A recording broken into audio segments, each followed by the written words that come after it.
Hey friend, Aaliyah Cheyenne here. Welcome back to the Prolific Hub podcast.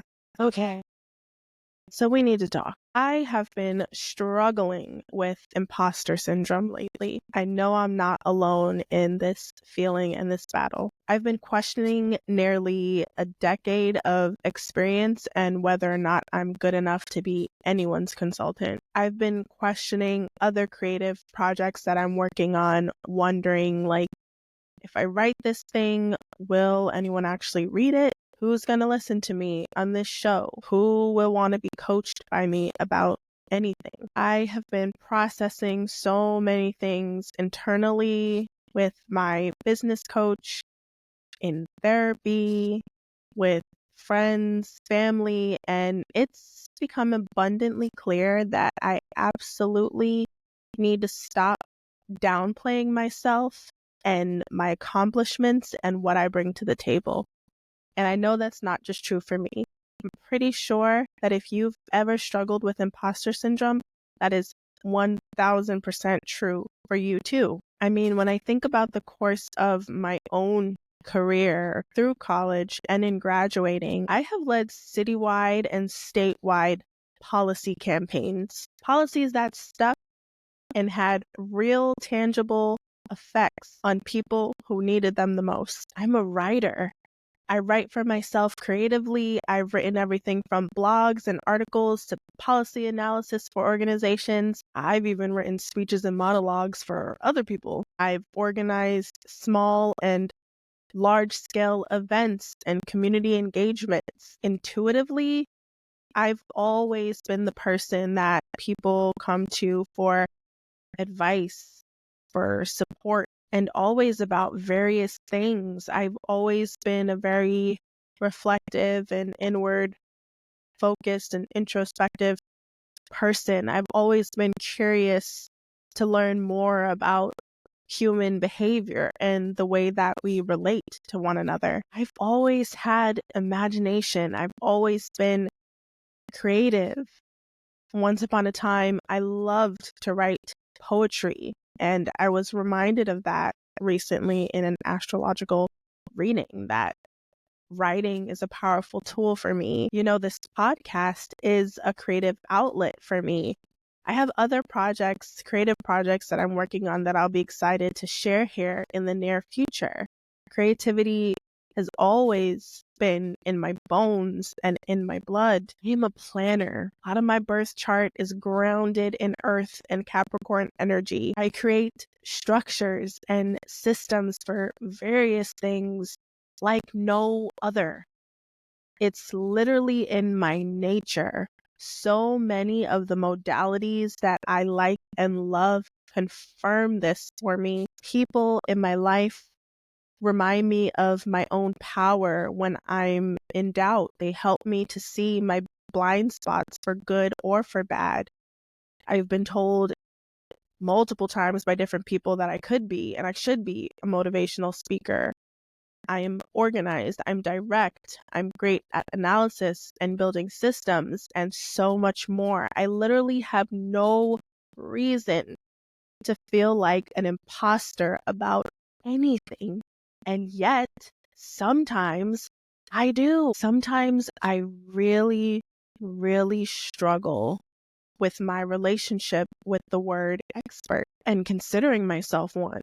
And in doing so, I discount my own lived and professional experiences, which is crazy. You know, this goes back to the conversation around authority that we had with Ebony Janice Moore in episode 51. Let's actually revisit a little bit of that conversation right now. You've spoken about softness on this show and other podcasts in the past. You've also spoken about intuition, but something that I love when you speak about is credibility and authority. And that's actually how I got the introduction to you through the incredible Levon Briggs, who quoted you and saying citation makes you credible. So around that language, but the way you also speak about authority, you've done it in a way that I haven't always thought about. And that who created these structures and these parameters to say that so and so is an authority in this space, especially when it's cultural knowledge or historic, So I would love to just talk about that for maybe 2 minutes, like just your sort of thought process around credibility and authority and what that looks like for you, especially in your work, but also what it looks like for Black women showing up in spaces, sometimes predominantly white spaces, where our authority is regularly questioned and challenged. I wrote about this in my best-selling book, All the Black Girls Are Activists, where I talk about this 3-part track that I call The Range. It is my ancestors, my education, and my lived experience is what qualifies me and authorizes me and makes me credible. And so it is all 3 of them, though, right? It's not just one and not the others. It's all 3 of them. My ancestors make me credible. They qualify me. They authorize me because, number one, they've been about it and they still about it. They likely created it. They already done it and ran circles around it. And there's something that I get to know because they're from a scientific epigenetics expresses to me that there's something from my Medea, my great grandmother. There's something from my Medea that is in my body that that is a part of me. So that means that there are things that I absolutely know that nobody taught me. Nobody taught me that. How do you know that? As a young girl, before I even had the science of it, I'll go, from a spiritual perspective. I'm just like really tapped into a supernatural knowing, which I think we all have access to. It's really just a matter of like, I think maybe even too as a dreamer and as an introvert, because I spend so much time to myself, I have more quiet space to hear from spirit. So maybe that's it. I'll suggest that possibly. But there were things that I would say to my grandmother about her mother sometimes, like just using my imagination. I'm doing quote fingers. I think this is my imagination. Like, Grandma, this is what I think about your mom. Da da da, whatever. I could tell her a story. And my grandmother would get emotional. Like, how do you know that? Because my Medea, which is my grandmother's mother, what they called her Medea, my Medea transitioned when my mom was a little girl. So how would I know anything about this lady? And my grandmother would just get immensely emotional. Like, that is my mother. Like, you are telling me about my mother right now. I'm using my knowing about my Medea, about my, great grandmother as an example to say that if I could know things about her, then I could know things that she also knows.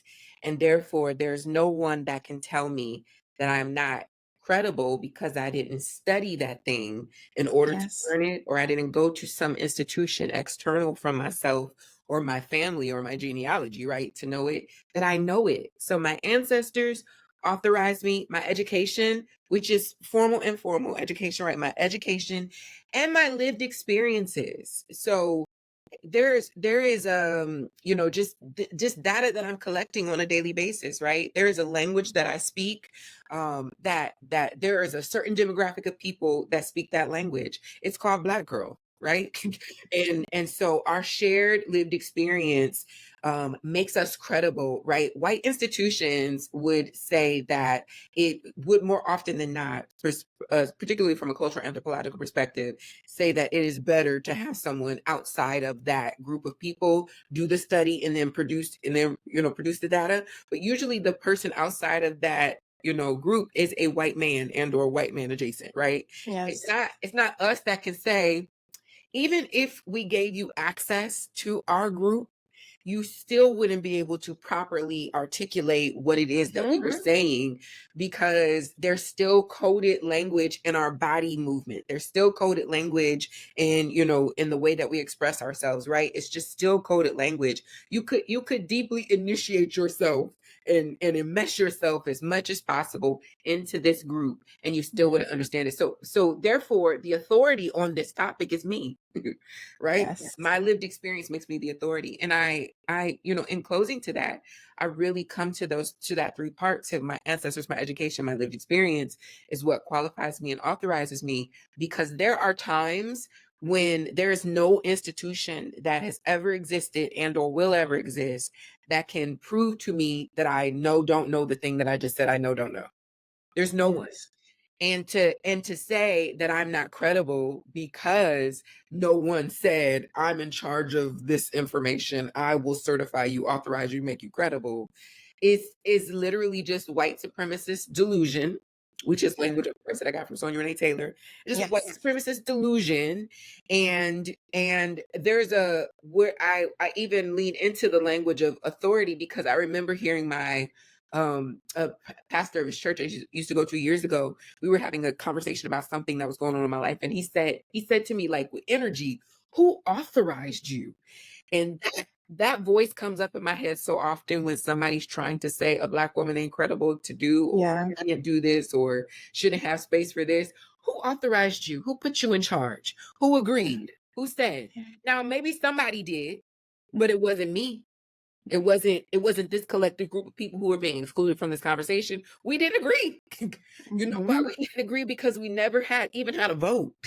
We never had any say so. So it's really important to kind of, in the deconstructing and the decolonizing of your own intellect, it's really important to just ask the question, who said that was the way, the truth, and the light? Like, who said so? And once you arrive at who said so, ask yourself the question that queer theologian Zan West asked us to ask: who does it benefit for me to believe it that way?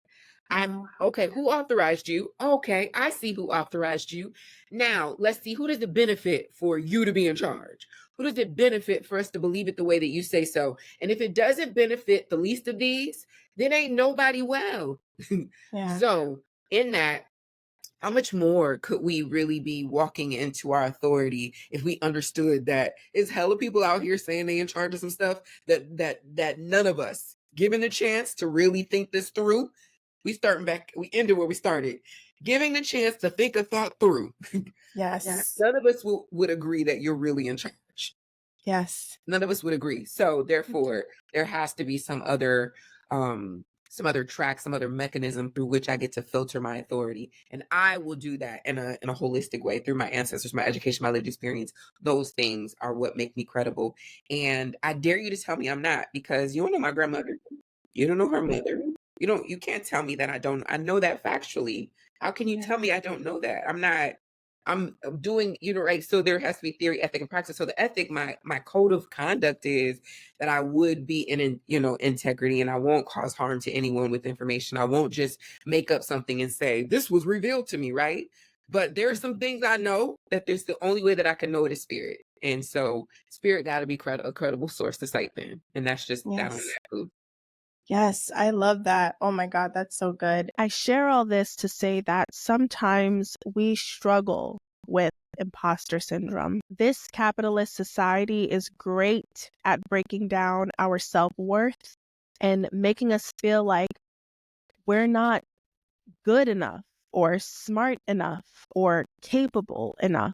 And perhaps much of that may stem from our childhoods and what transpired with our primary and early caregivers.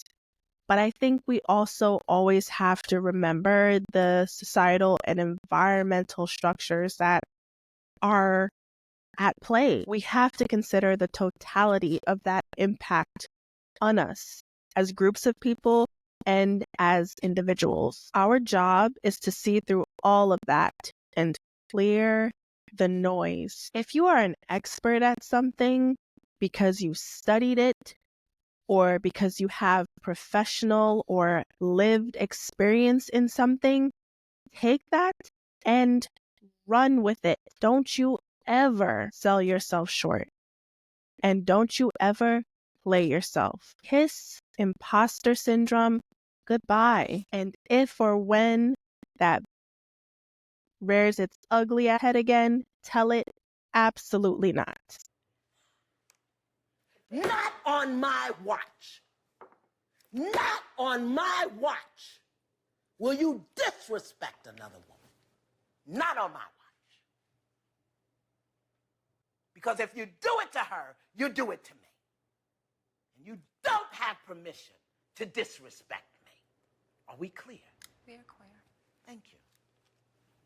Stand firm in who you are and what you know to be true. One great way to do this is to keep a list somewhere that's easily accessible and memorable, like a note in your phone or something with all of your accomplishments and all of your accolades and incredible qualities and gifts to refer back to whenever you need it. This is a list that you should refer to when things are going good and things are going great and you feel good and you're on point and you're not questioning anything.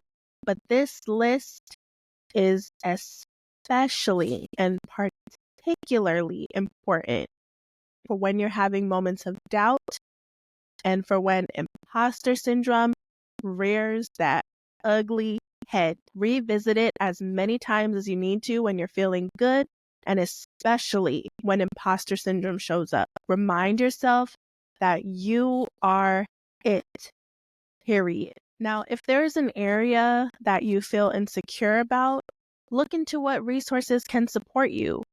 Look into what resources you can seek to help you to feel and become more confident in that area. What are some ways that you can improve those particular skills? Is there a free or paid class or classes that you can take? Is there a certification that you can pursue? Can you head on over to YouTube University for the free 99? Is there a podcast that you can listen to or an audiobook that can help you on your journey? Is there a physical book that you can read that will help to support you in feeling more confident and up to speed about a particular thing or issue? Is there a job opportunity that you can take and be paid to learn? There's nothing wrong with improving upon what you already know. Even doctors stay current on medical research after they've gotten their degrees and put in their clinical hours. So there's no shame in brushing up on your skills and staying curious and current and willing to learn. There's nothing wrong with deepening your knowledge. In case you needed the reminder today, I'm here to remind you to step into your greatness. And this message is as much for me as it is for you. Step into your greatness and stop pushing the version of yourself that has mastered your thing, your skill, your expertise, whatever it is, to the side whenever imposter syndrome comes knocking at the door. Don't let that inside your house, okay? Okay. Good talk. So, friend, let me know. Have you ever struggled with imposter syndrome? If so, how did you move through it and overcome it? If you're watching this episode on YouTube, please leave us a comment there. Let me know. Or if you're listening to this episode on Spotify, let me know in the comments there. You can send a text to the show. Head on down to the show notes below. The show notes meaning the episode description. There's a link that says send us a text. You can click that and it will automatically open a text for you to send to the show. It's very important. Don't erase the details that pop up when you click that link because it's the only way to connect it with this show. Messages are anonymous unless you tell me otherwise, unless you tell me your name or anything like that. And let me know what you think in a text to the show. If you'd rather leave your thoughts in a review, feel free to do that. Be sure to tap 5 stars when you do. Thank you so much. And let me know in a review how this episode landed for you or how you've overcome imposter syndrome or how you're navigating imposter syndrome. All right, friend, that's all I've got. Thank you so much for tuning into another short but sweet episode. Thank you for lending me your time, your energy, and your ears. I appreciate you for being here. If you loved this episode, be sure to share it with a friend. Have a great rest of your day, evening, or night, and I will catch you on the next episode. All right, bye.